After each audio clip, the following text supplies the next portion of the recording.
Good morning, everyone, and welcome to Emerald Ash Borer University.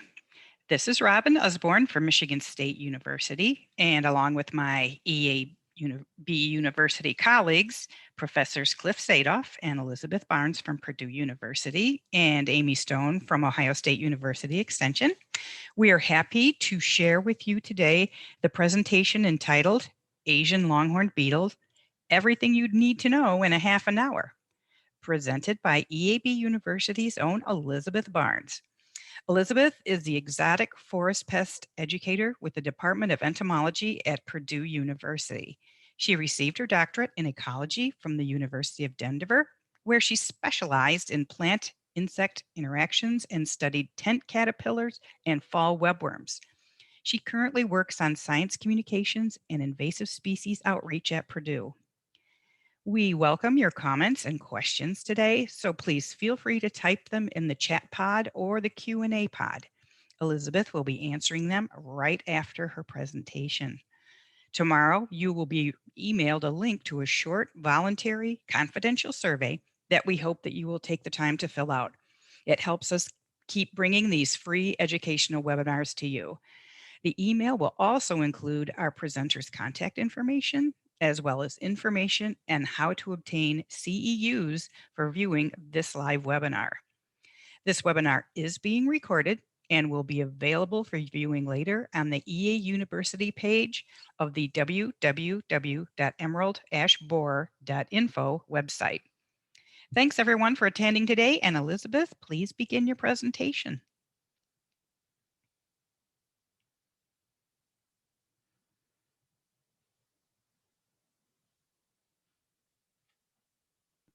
Sorry about that. I forgot to unmute myself. Let's try that again. Hello, everyone. Today, I'm going to be telling you about everything you need to know about the Asian longhorned beetle in half an hour. I will also be using some slides that were provided by Carrie Tauscher at the end of the talk to tell you about Asian longhorned beetle host plants, but unfortunately, Carrie wasn't able to be here with us today for this presentation. Asian longhorned beetle is a large wood-boring beetle from Asia. It's been accidentally introduced into the United States multiple times, probably through packing material. One of the life stages of the insect, probably either the pupal stage, larval stage, or adult, is inside of the wood material that's used in shipping. And then when it gets here, it emerges and infests the local trees. This is an international problem. Other countries have been dealing with it as well. And in fact, this is one of the invasive species that's actually a huge problem in its home range too, where it's been spreading due to a wide range of factors. This map shows the places that Asian longhorned beetle has been introduced. So far, we've been able to pretty effectively contain it once we detect it in an area. All of the green places on this map show the areas where the Asian longhorned beetle was detected and eradicated, which means that we haven't detected an Asian longhorned beetle there for a certain amount of time. All of the red areas are areas that they have gone through the management process, and they're still actively monitoring for Asian longhorned beetle. And then unfortunately, the blue spot on this map is an active infestation that was just discovered last year in South Carolina in August. And so, as you can see, these areas are really far spread apart. And so this is not the beetle naturally moving. This is it getting into the country over and over and over again and getting reintroduced over and over and over again. And this is why early detection is so important, so that we can really nip it in the bud, because this is one of the invasive insects that, as I said, so far, once we catch it, we've been very good at containing it. The Asian longhorned beetle has a 1 to 2 year long life cycle, depending on how cold it is, essentially, and how high quality the food plant is. Those are the big variables that go into how long it takes to develop.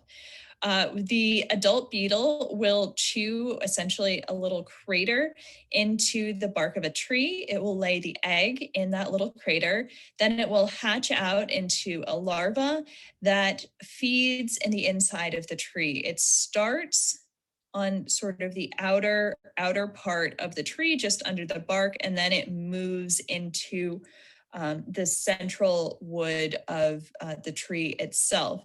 The larva continues to develop and grow until it can be about as big as a small pinky finger.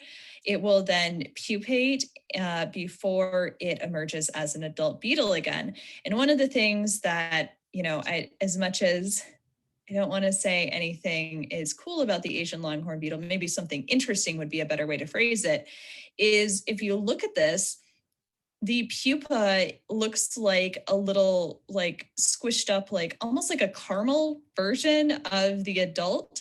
It's got the antenna all laid out, the little face. And so this stage, the pupal stage and the adult stage, are really the two stages that it's easiest to identify whether or not you have an Asian longhorn beetle. The larval stages can be a little bit trickier to identify because there are native beetles that have larvae that look similar. That said, if you do find a larva like this, and particularly if you find it in conjunction with some of the other signs of Asian longhorn beetle that I'll talk about shortly, please do report that. Any sign that we might have an Asian longhorn beetle infestation, we want to know about. And we would really rather have people report something that turns out not to be Asian longhorn beetle than miss an Asian longhorn beetle sighting. Here are a few of the Asian longhorn beetle lookalikes. We do have native longhorn beetles that are not nearly as destructive, not at all as destructive as Asian longhorn beetle. One of the most commonly confused beetles with Asian longhorn beetle is the white spotted pine sawyer. The way that you can distinguish that from ALB is that the white spotted pine sawyer has this little white dot at the intersection of the wing coverings on the beetle, whereas the Asian longhorn beetle has a black spot there. They look pretty different, yes, in these two photos. The ALB is much more of a true shiny black. It has more white spots. The legs have sort of a bluish tint to it. The antennae are striped. But you would be surprised by how much variation you can actually find in these beetles. So there are some instances where, the Asian longhorn beetle will look more like the white spotted pine sawyer, or the white spotted pine sawyer will look more like Asian longhorn beetle. But again, the easiest, quickest way that I've found to tell the difference between them is looking right here for that little white spot. Another beetle that commonly gets confused with ALB is the cottonwood borer. This beetle has more of kind of like a cream color, and the spots on its back, I think, this is kind of a subtle distinction, but I think of it more as a white or cream beetle with black spots than a black beetle with white spots. That said, if you're not sure if you found one of these lookalikes or an Asian longhorn beetle, again, please do report it. And one of the other things is if you can look for those stripy antennas. If you see those stripy antennas, that's a bad sign. Please do tell us about that.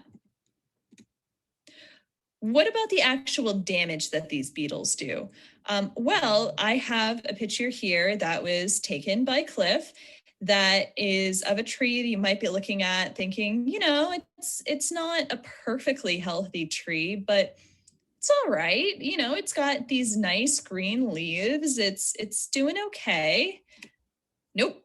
If you look up close to that tree, it is absolutely full of Asian longhorn beetle exit holes and oviposition sites. This tree is standing dead. And that is the thing that I really want to emphasize to people, that once Asian longhorn beetle gets into a tree, that's it. That tree is dead at that point.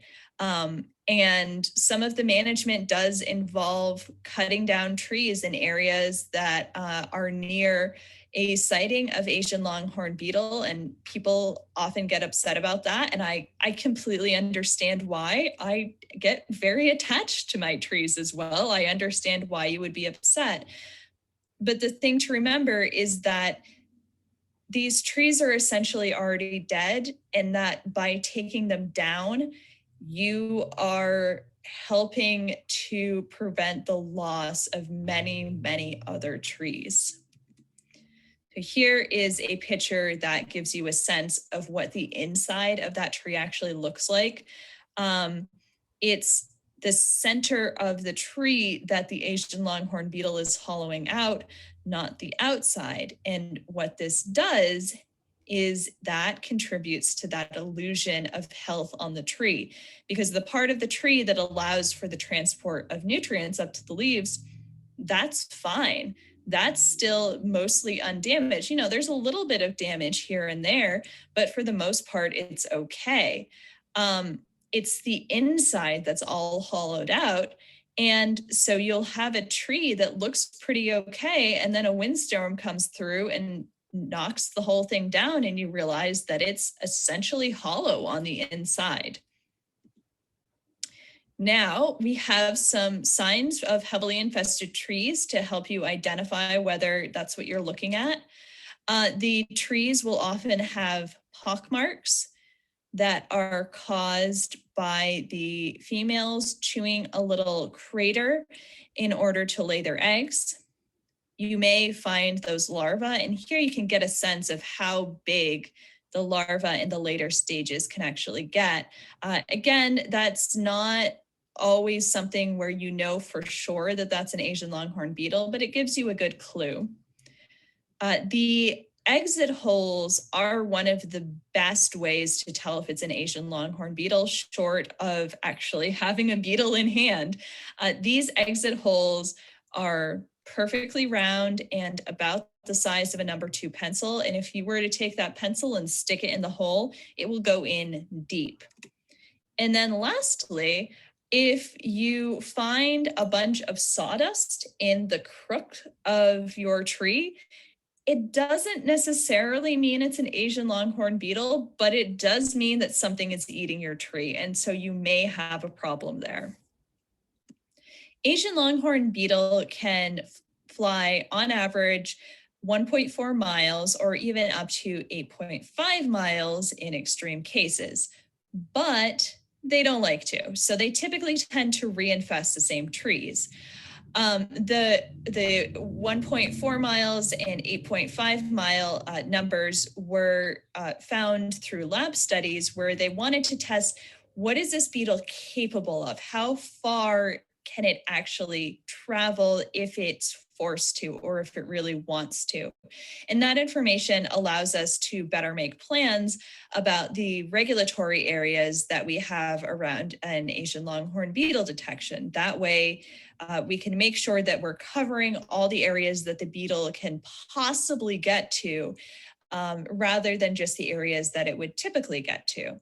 Again, that said, you will often find the same tree hit over and over and over again by beetles because, you know, once they found a good tree that's good to lay eggs in, why move to another tree? They're just going to use the same one, not going to waste energy. It's right here. If that tree is no longer good for them to lay eggs, they'll move on to nearby trees instead. Asian longhorn beetle is much more commonly moved long distances through human movement of the beetles. And this is usually in some kind of wood product like firewood, pallets, lumber, logs, really anything that the beetle can get inside of and then be hidden and transported to a new area. Remember when I talked about the life cycle, these beetles spend most of their lives burrowed deep inside the wood. So it would be very easy for someone to not notice that there was an Asian longhorn beetle in a piece of wood they're moving, and accidentally transport it to a new area. It's not like you can look at the outside of the wood, say, nope, no giant beetles here, this is safe to move. It's really that internal part of the wood that's hiding the beetles and letting them hitchhike to a new area. And this is why we really want to make sure that people are careful about the way that they're transporting wood product. Asian longhorn beetle is just one of many different pests and pathogens that can be transported through wood products that haven't been treated properly. Now we get to the particularly bad news, which is, all right, you've told me about the damage this beetle does. You've told me about all the destruction and how I can look for signs of it. What are the trees that I should actually be checking? What does this thing eat? Well, in the very good host quality column, so the trees that Asian longhorn beetle really likes, we have all maples, horse chestnuts and buckeyes, elms, willow. And in the other host categories, so these are trees that, they're not their favorite, but they will go after them as well. We have birches, sycamores, poplars, mimosa, katsura, ash, golden rain tree, mountain ash, hackberry.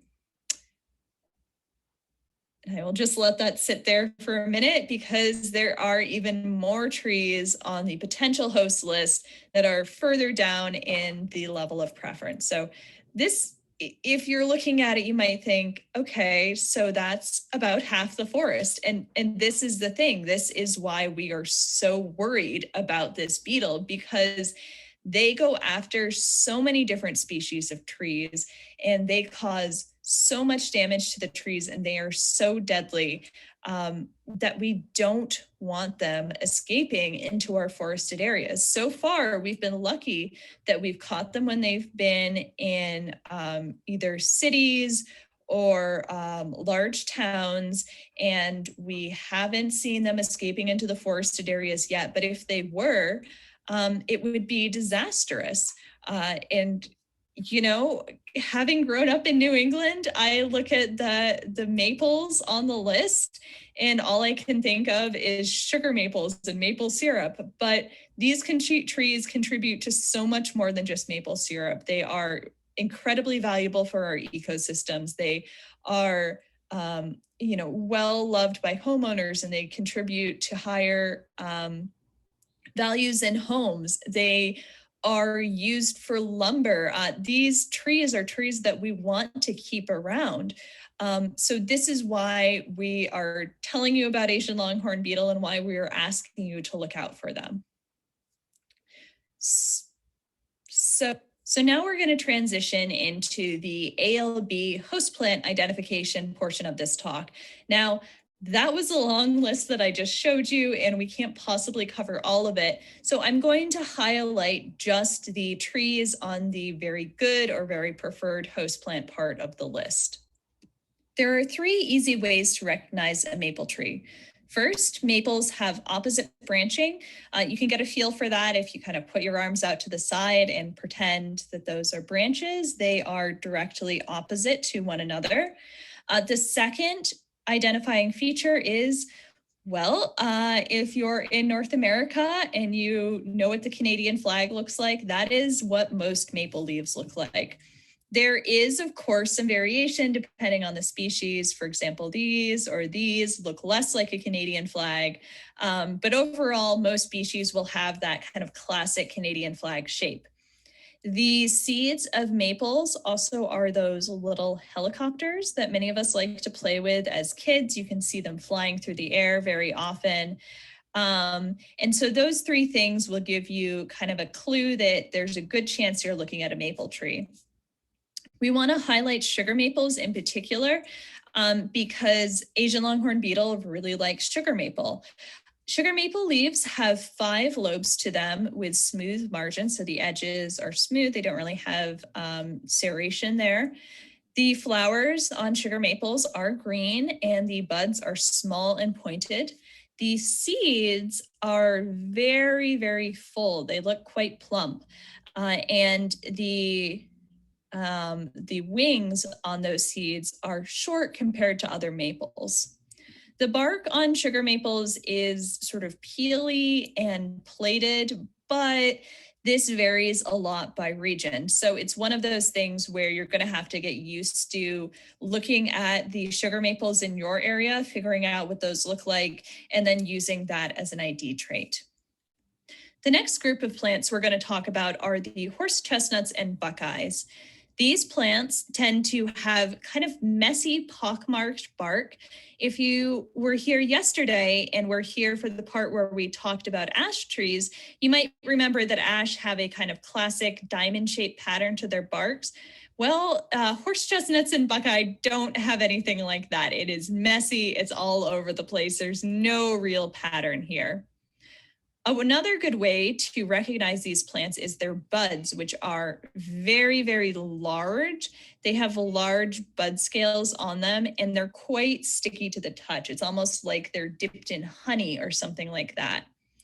The leaves of both horse chestnuts and buckeyes are very large, and they are palmately compound. This means that they are made up of many leaflets, and those leaflets all connect in the same place. It's as though you were to, take your hand, spread your fingers out, and they're all connecting in your palm.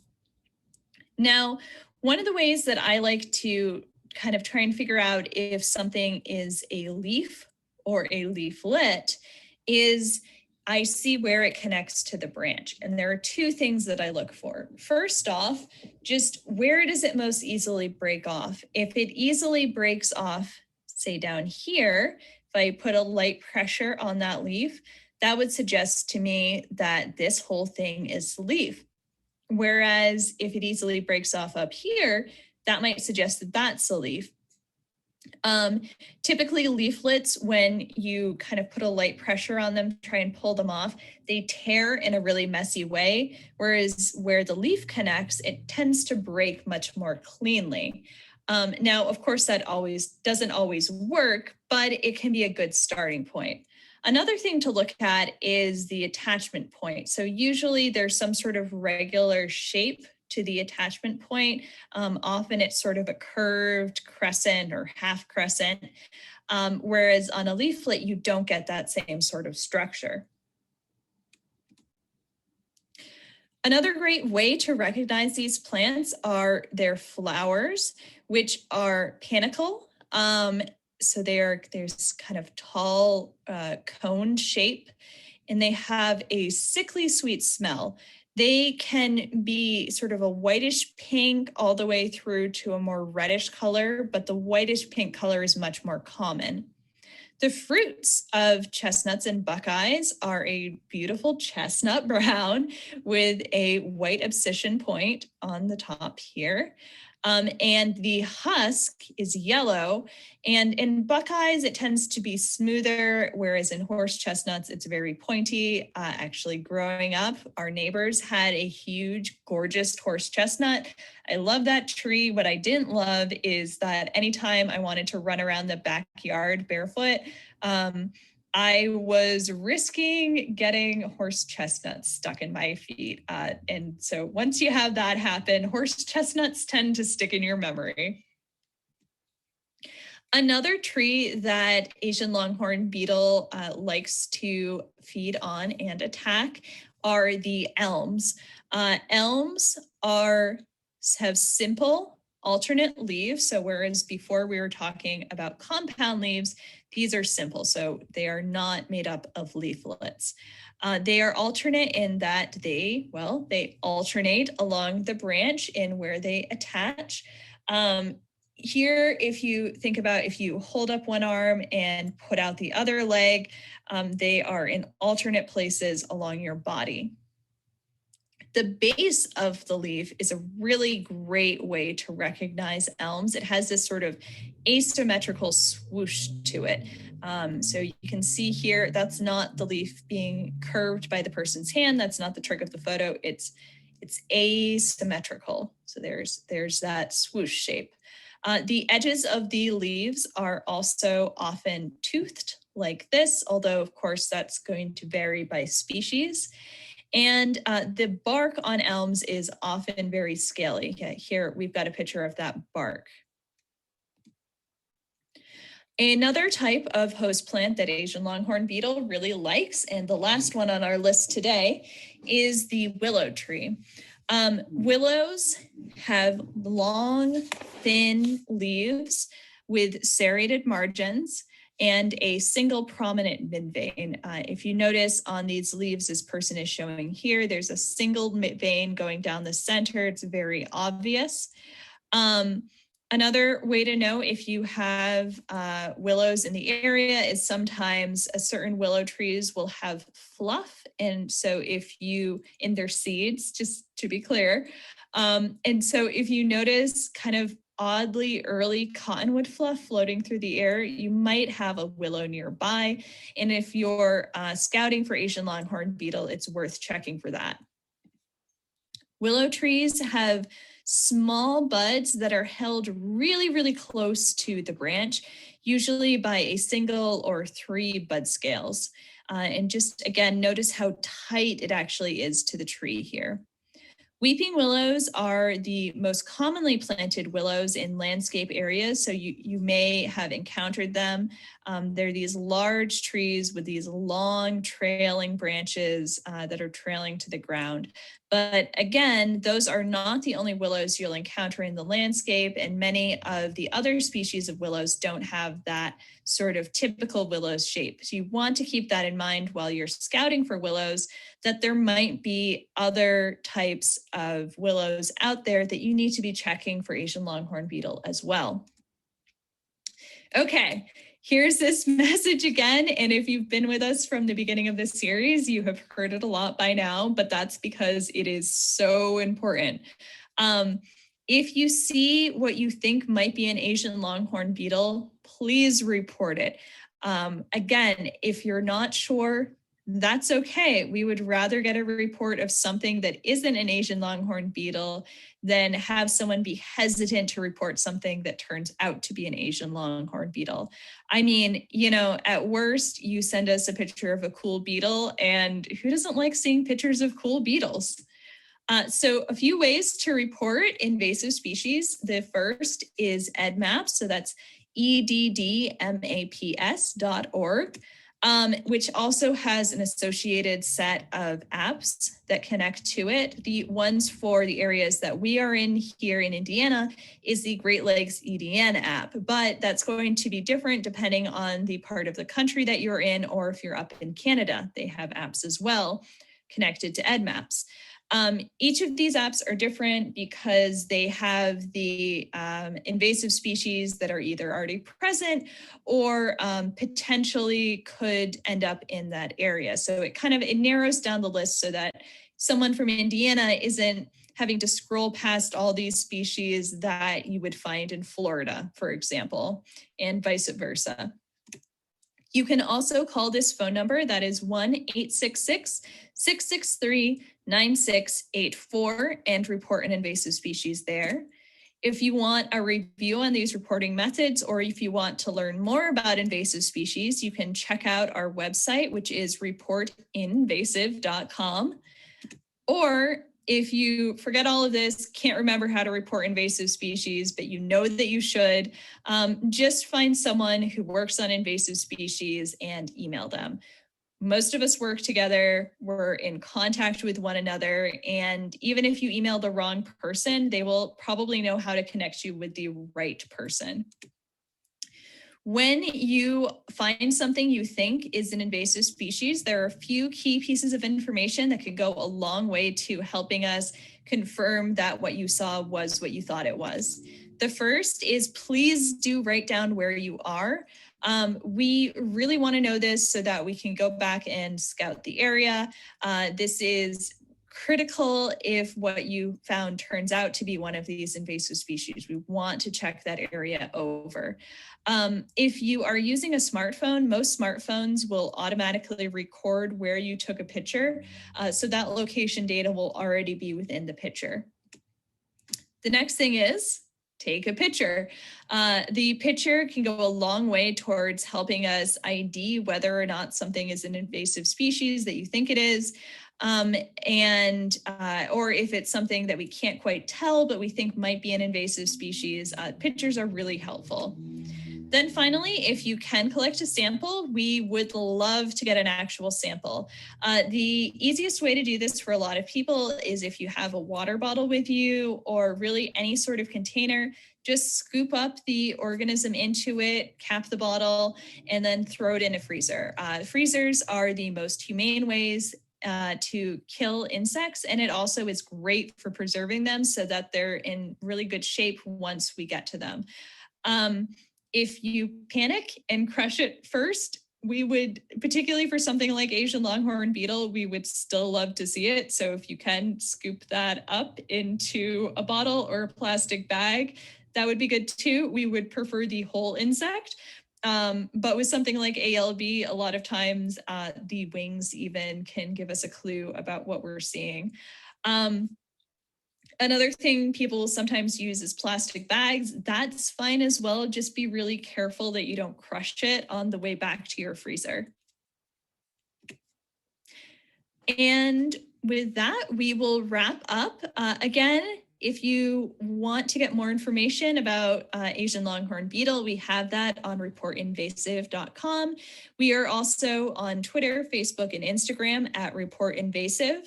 And the contact information for all of us is on the screen right now. Please do feel free to reach out if you think of any questions later. We are always happy to help. We are always happy to answer more questions about invasive insects. And with that, I will open up the floor to any questions that you might have. Thank you for listening. All right. Thank you, Elizabeth. We do have some questions. Dave asks, were the ALB here before emerald ash borer? Oh, that's an interesting question. I don't know about the exact timing on that. I'm trying to think, and I'm blanking on the years they were discovered here. I think. So, Wait, I think. I think they were, but I don't want to say for sure. Sorry about that. Hold on, I think we have an answer. Perfect. Okay, hold on here. I will admit that dates are not my strong suit. Okay, Rhonda, can you hear me? Hello, Rhonda? Okay, maybe not. Let me see if I can do this. Anyway, Rhonda Santos is on the line from APHIS. I think she could answer that question. I can't hear you, Rhonda. I'm sorry. Let's see what I can do here. Let me try this.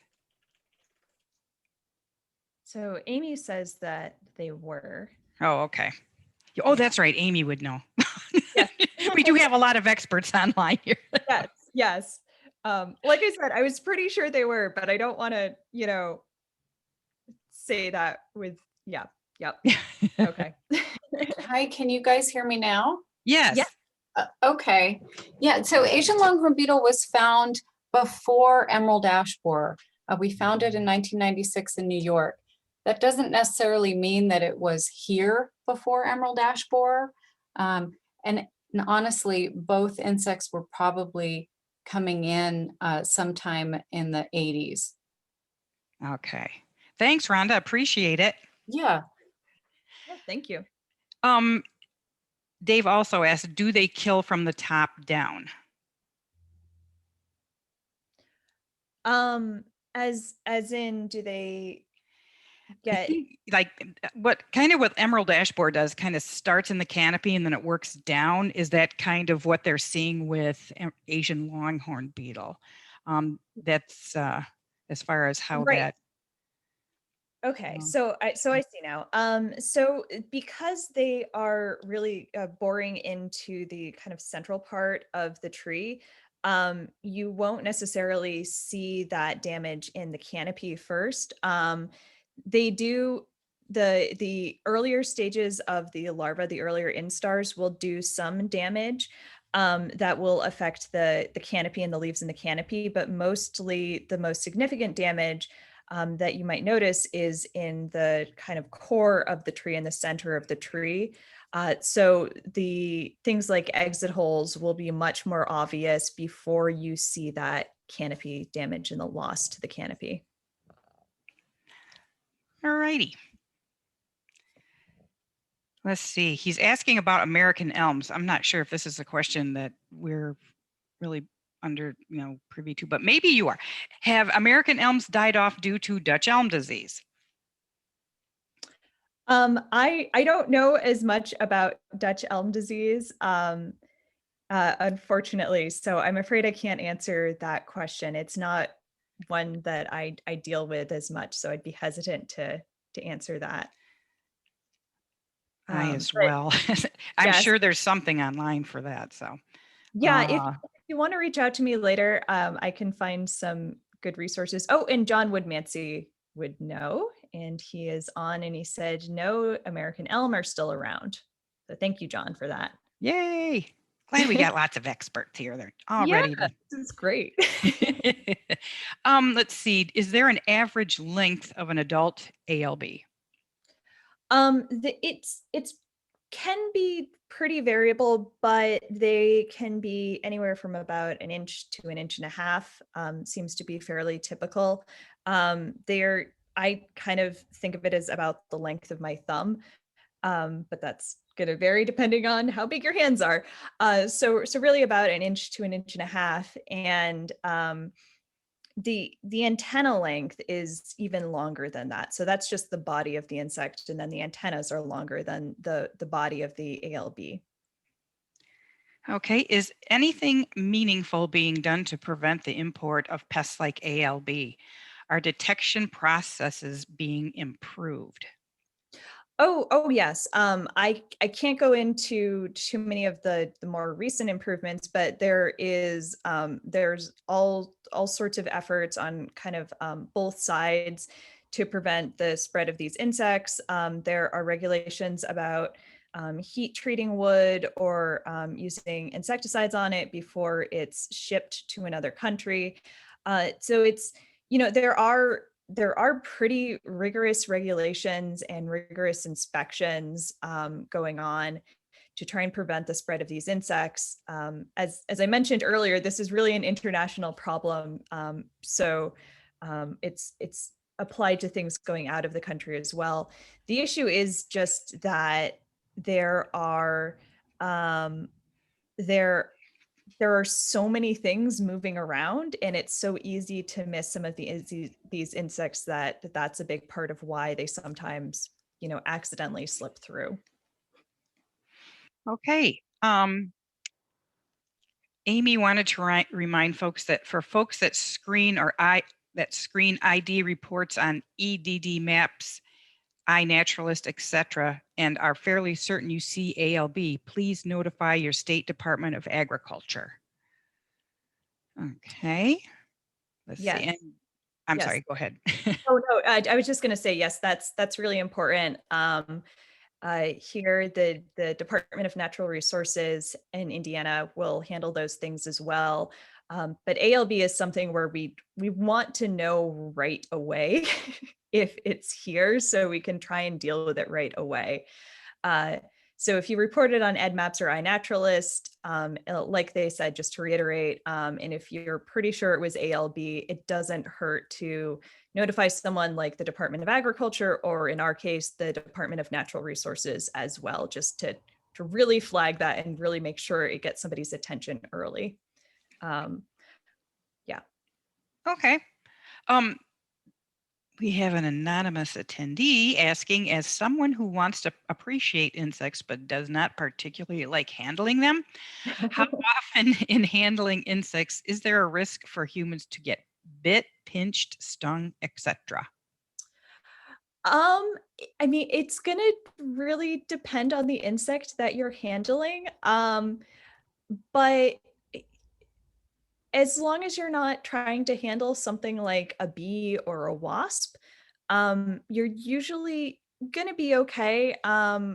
Most, I mean, there are some examples. There are certain insects that do, have kind of nasty defensive mechanisms. There are some caterpillars that can actually sting you, even though most caterpillars are fine. I have been stung by them before. Yeah, I think the big thing is kind of learning the signs of what insects are likely to harm you in your area. Once you get an eye for it, you kind of know. So warning colorations are a big clue that they have some sort of strong defensive mechanism. If they have spines or hairs on them, a lot of times that can be a clue that they might, sting you or irritate your skin, at least in caterpillars. Some things will try and bite you, but they can't break your skin. Like, I have been bitten by so many dragonflies and it doesn't hurt at all. It's just like you can tell they're biting, but they're not strong enough to break your skin. So it's just sort of, I don't know, oh, you're such an aggressive little dragonfly. You're not doing anything to me, but good job trying to defend yourself. I hope that kind of answers their question there. Okay, thank you, Elizabeth.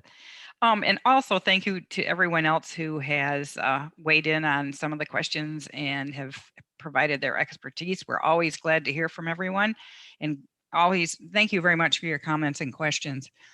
I think that's about it for right now. I want to again thank Elizabeth for providing this information, and our other panelists, Carrie Tauscher and Cliff Sadoff. So everyone, thank you for participating today, and tomorrow you will be receiving an email from us to kind of get your feedback, and we appreciate it. All right, thank you. Thanks.